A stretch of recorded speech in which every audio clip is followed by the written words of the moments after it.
Welcome to the deep dive. You've sent us, well, a really fascinating set of materials on Myanmar. Our job today, to kind of cut through all that complexity and pull out the key insights for you. Yeah, think of it as a bit of a shortcut. Exactly. A shortcut to understanding what's actually going on in, well, a really significant country. It really is striking how many different global issues are converging there. You've got these really deep-seated ethnic conflicts, right?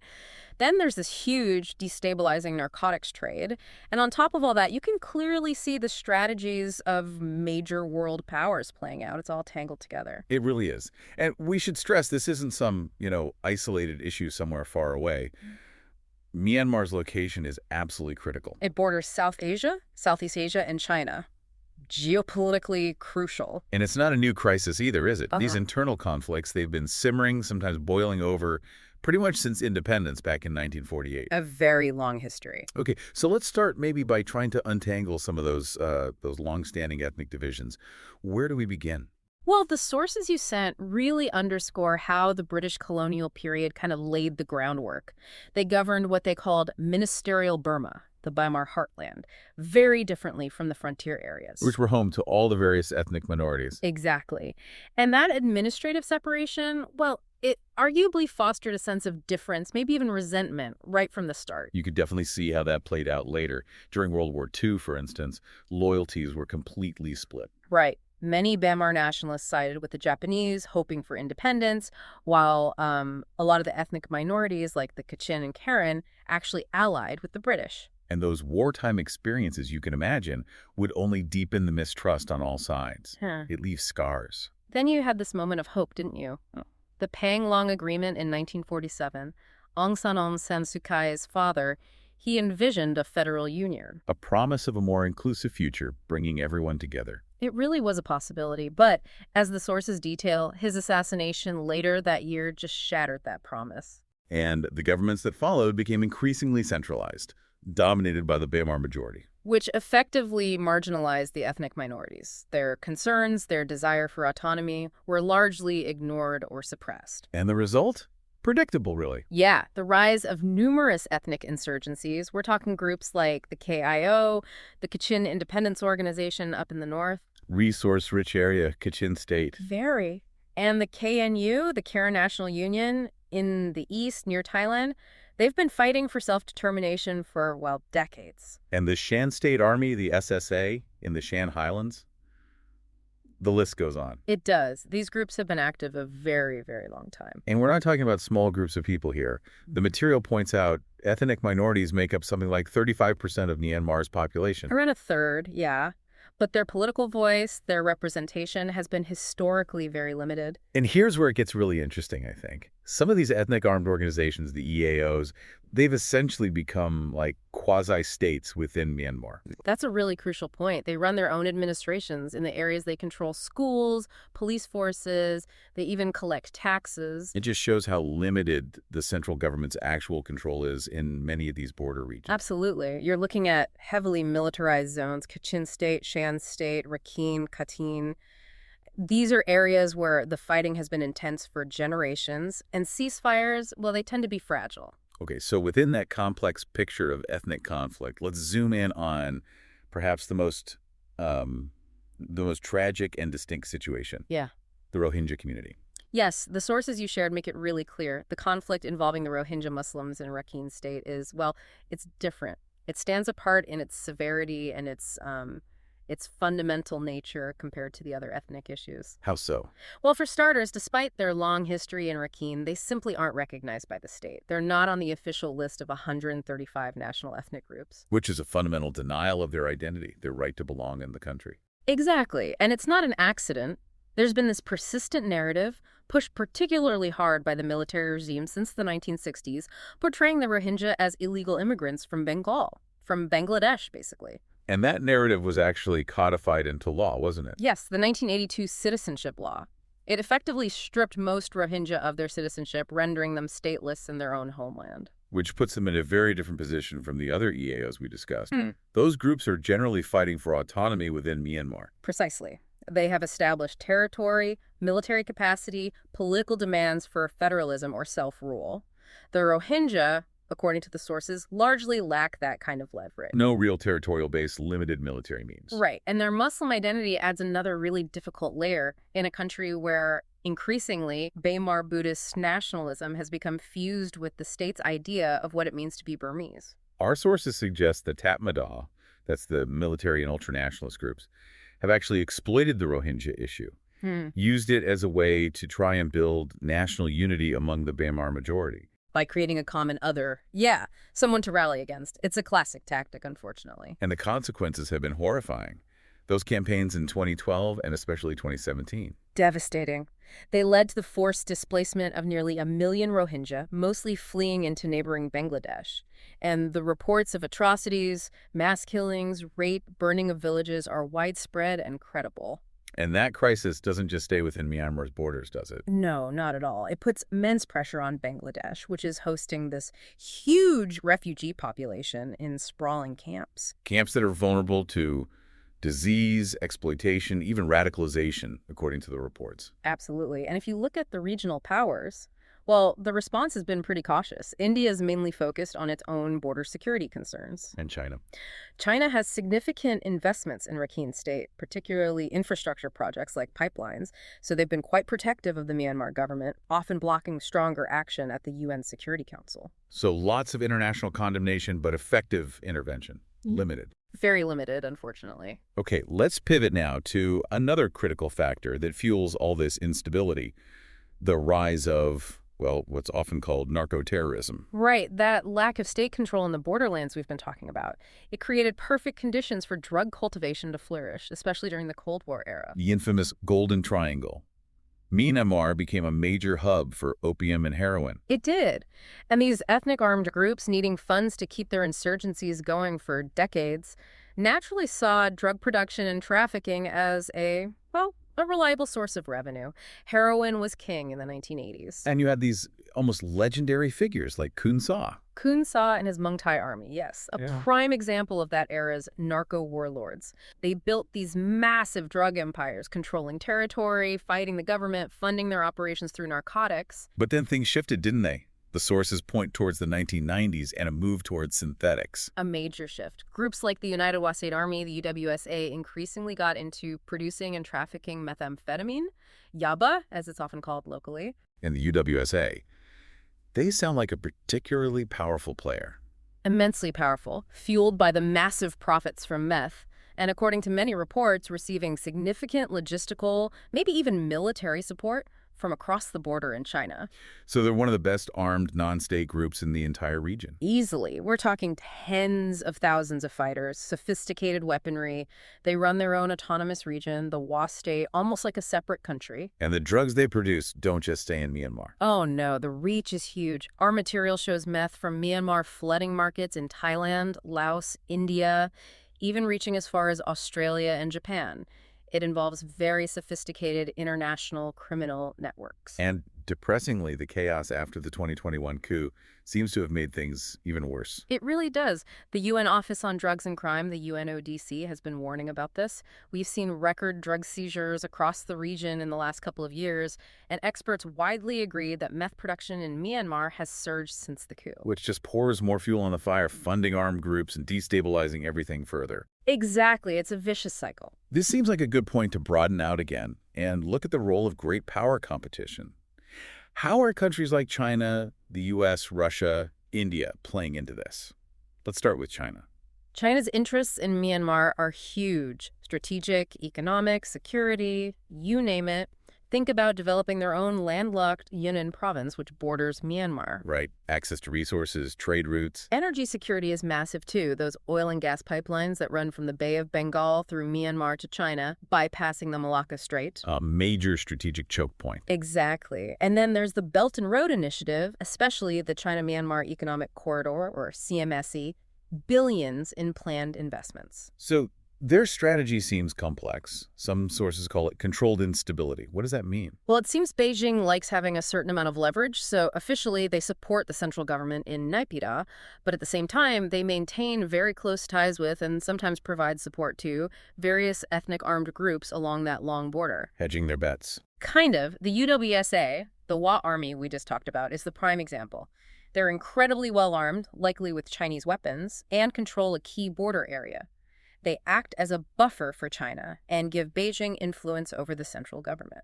So China acts as both maybe an instigator by arming some groups, but also a mediator when it suits them. That's a good way to put it. They step in to broker ceasefires, especially when fighting threatens their economic projects. We saw that with the Kokang incident back in 2009 near their border. It showed they need some level of stability for their interests, but perhaps not too much stability or unity that might reduce their influence. It's a delicate balancing act. And beyond the security side, China's economic dominance is growing infrastructure, trade, investments, plus that potential deep-sea port at Kyakshu on the Bay of Bengal. That gives them that coveted land route to the Indian Ocean. Huge strategic prize. Okay, now let's flip to the United States. How does Washington see Myanmar? It looks like a mix of human rights concerns and strategic calculations. That sums it up pretty well. Historically, during the Cold War, the U.S. supported some anti-communist groups, KMT remnants, operating out of Myanmar. Right. Today, the official U.S. policy emphasizes democracy promotion. They strongly oppose the military junta that took power in 2021 and express support for the pro-democracy movement and the ethnic groups fighting for autonomy.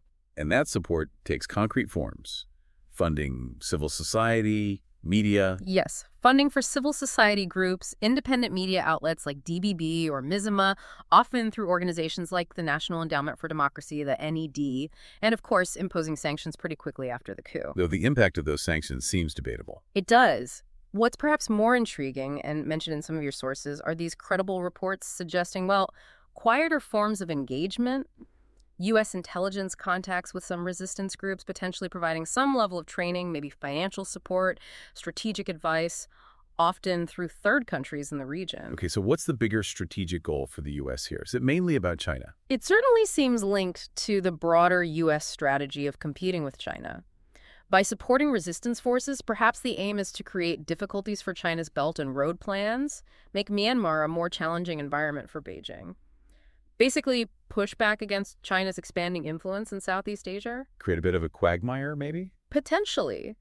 But they're also clearly being cautious, trying to exert influence without getting drawn into another direct military conflict. It's a fine line. Okay, now let's bring Russia into the picture. Their role seems to have become much more prominent, especially since the 2021 coup. What's driving Moscow's interest? It really looks like a case of authoritarian regimes sticking together, doesn't it? Especially when they're facing international criticism or isolation.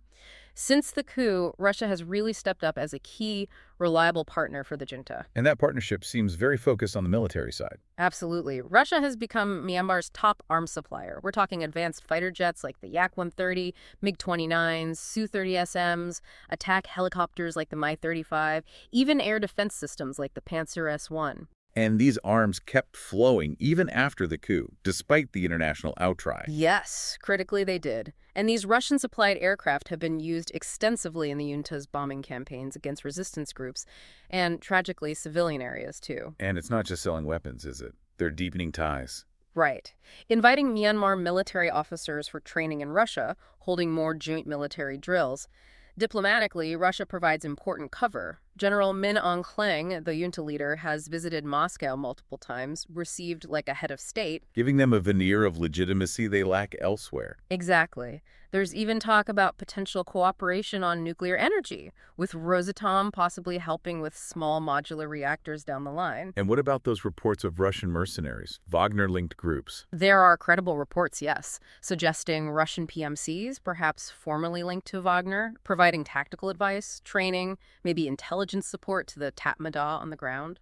So for Russia, what's the main motivation? Is it resources or more geopolitical? It seems primarily geopolitical. It's a relatively low-cost way for Russia to expand its influence in Asia, find new allies, push back against Western pressure, and generally undermine U.S. influence. It fits their broader global strategy. Okay, one more major player to consider. India. Their situation seems quite different, given the shared border. Hugely different. India's stakes are arguably the most immediate, almost existential. They share this long, porous border with Myanmar, right next to India's own insurgency-affected northeastern states, Nagaland, Manipur, Mizoram. And those border regions in Myanmar have historically been used as safe havens by militants operating in India's northeast. Precisely. So border security is paramount for India. Plus, there are key economic and connectivity interests. The Kaladim Multimodal Project, for example. Right, that's supposed to link Kolkata to Sitwe Port in Myanmar and then overland to Mizoram. Crucial for India's Act East policy. Absolutely. It gives India's landlocked northeast better access to the sea and Southeast Asian markets. So India's approach has always been quite pragmatic.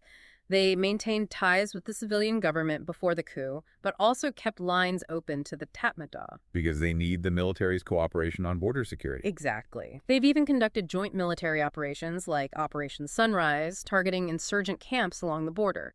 And India has also supplied some military equipment to Myanmar over the years. So after the 2021 coup, how did India react? Did they cut ties like the West? No, they adopted what analysts call quiet engagement. They kept diplomatic channels open, continued dialogue, while expressing concerns about the violence and calling for a return to democracy, but without the strong public condemnation or sanctions seen from the West. It's a balancing act. A very delicate one. India's main goals seem to be: first, prevent China from gaining total dominance in Myanmar. Second, manage the security situation on its border.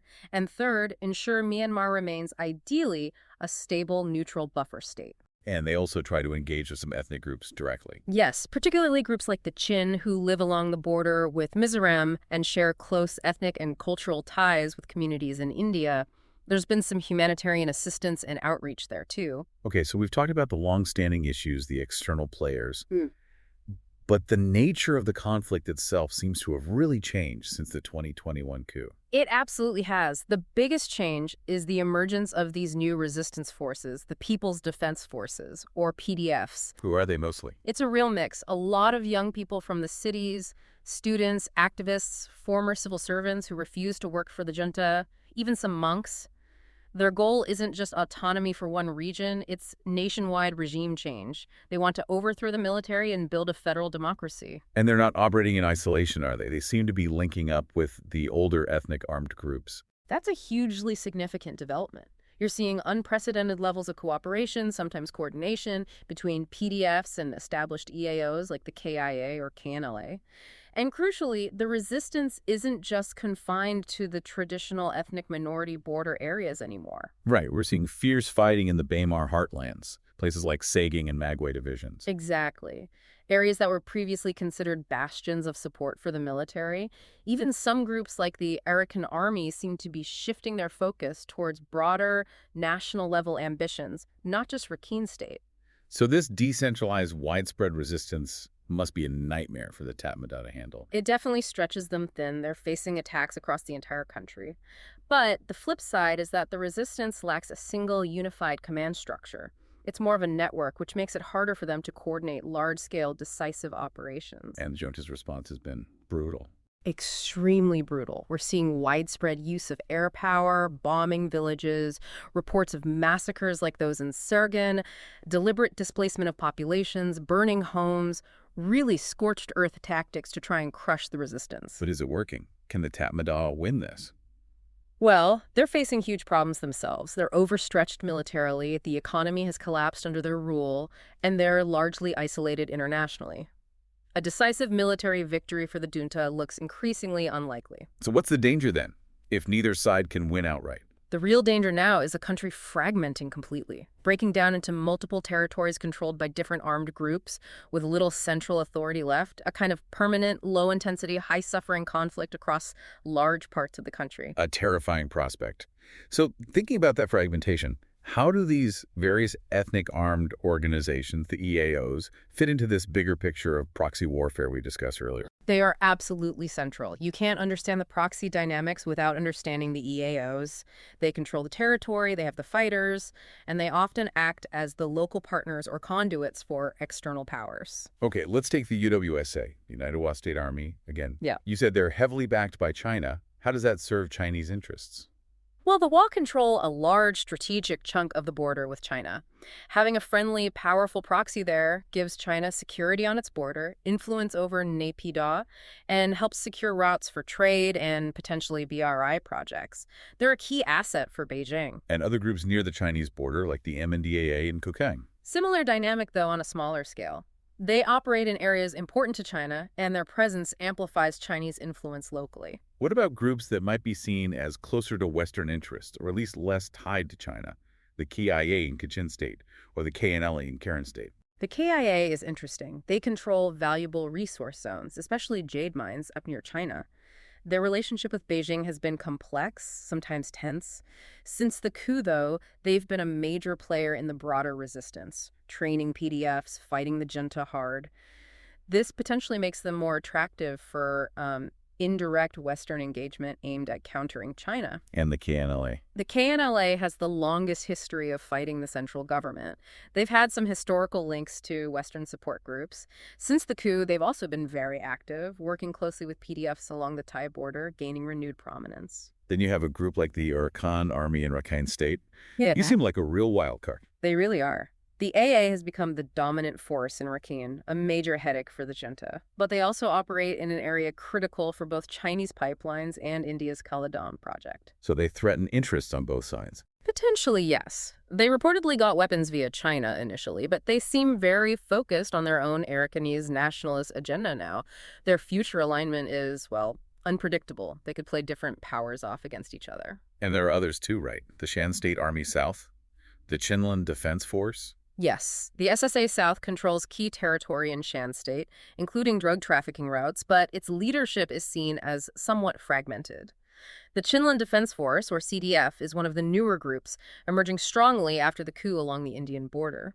Their proximity and cultural ties to India make them significant for New Delhi's calculations. It really does sound like Myanmar has become this, as you put it, archipelago of armed ethnic fiefdoms. It has. And each of these fiefdoms has its own interests, but they're increasingly tangled up in the agendas of external patrons, China, the US, India, Russia to some extent.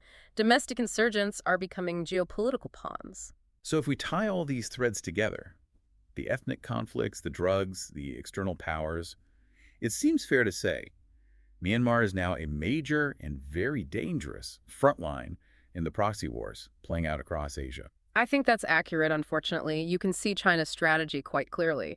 Secure its border, protect its investments, prevent Myanmar aligning with the U.S. using that dual-track approach, engage the government, support key EAOs. While the U.S. seems to be trying to counter that building influence with civil society and resistance groups, aiming to complicate China's plans and challenge authoritarianism. Exactly. And India is caught in the middle, trying to balance its urgent security needs with the long-term worry about Chinese dominance, reaching out cautiously to different actors. And other regional players, like Thailand or Bangladesh, seem mostly focused on managing the immediate spillover effects refugees, border stability. Their capacity for broader influence is more limited. So, yes, Myanmar really has become a kind of 21st century version of a Cold War battlefield, but with more players and much messier alliances. And the ultimate tragedy, of course, is the impact on the people of Myanmar. Their hopes for peace, for democracy, for just a stable life are being caught in the crossfire of these larger geopolitical games. It's devastating to watch. So as we wrap up this deep dive, the main takeaway seems incredibly stark.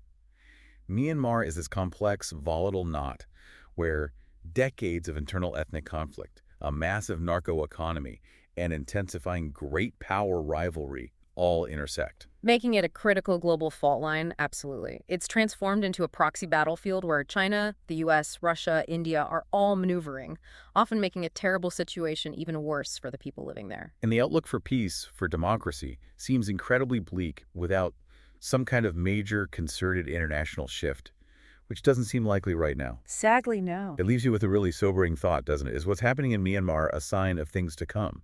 A preview of future conflicts in our multipolar world, where internal instability gets deliberately exploited by external powers? And what does that mean for stability, not just in Southeast Asia, but globally? A deeply concerning question. A lot to think about. Indeed. Thank you for joining us for this deep dive.